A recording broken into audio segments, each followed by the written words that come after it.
Ассалаумағалейкум, сіздермен керек арнасы. Күйзелістен арылтатын азық-түлік. Ғалымдар күйзеліске түскенде жүйке жүйесі қызметін жақсартатын өнімдерді пайдалануға кеңес береді деп хабарлайды Health.News.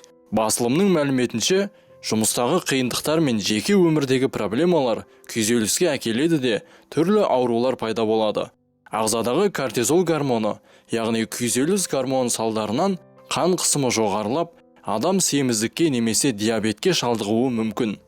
Сол себепті ғалымдар күйзеліске түскенде қара шоколад, авокадо және балық жеуге кеңес береді.